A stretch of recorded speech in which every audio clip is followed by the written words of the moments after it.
Barangay Ginebra mga bro, may player na magbabalik ngayong season at Tony Bishop unang ensayo sa Barangay Ginebra. Yan mga bro, pagkatapos mong i-like ang ating video, mag-subscribe na rin kung bago ka pa lang sa ating channel at i-click ang notification bell para lagi kang updated sa ating mga sports balita.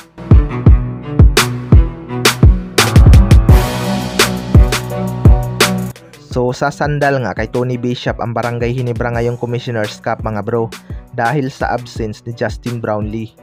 Hindi na rin bago sa liga itong si Tony Bishop dahil naglaro na nga ito sa Meralco Bolts isang taon ang nakalipas. Ngayon nga ay nasa isang crowd favorite team na siya na Barangay Ginebra. Ayon nga sa mga source mga bro ay maganda naman daw ang unang ensayo ni Tony Bishop sa Barangay Ginebra.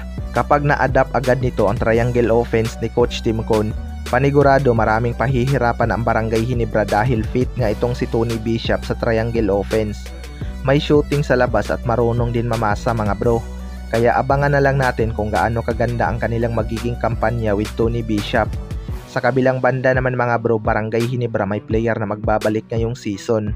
Bago yan mga bro, ipapakilala ko muna sa inyo ang number 1 betting site na 1xBet. Dito ay pwede kang tumaya sa kahit anong sports lalo na sa PBA at NBA. Mag-register ka lang gamit ang ating link na nasa comment section at gamitin ang ating promo code na SPHOPS para makakuha ka ng up to 7,800 bonus sa iyong first deposit. Paalala lang, bet responsibly. Ito ngang Barangay Ginebra ang isa sa mga inaabangang team ngayong season. Bago nga ito sa mata ng mga Ginebra fans dahil walang Justin Brownlee para sa Barangay Ginebra. Ilang taon na nga sinubaybayan ng mga Ginebra fans itong si Justin Brownlee, pero kinakailangan na nga nilang mag-move on upang makapokus sila sa kanilang kampanya ngayong conference.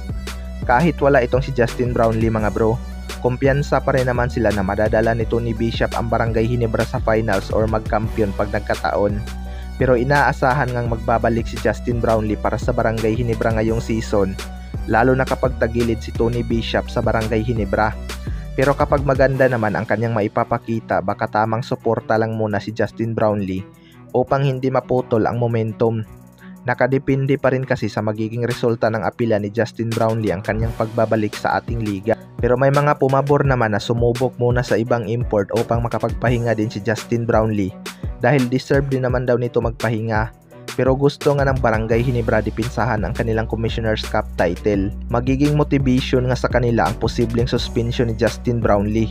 Wala naman na din dapat pang patunayan itong si Justin Brownlee dahil masasabi naman natin na siya ang GOAT sa ating bansa. Kaya abangan na lang natin. Kayo mga bro, ano masasabi niyo tungkol dito?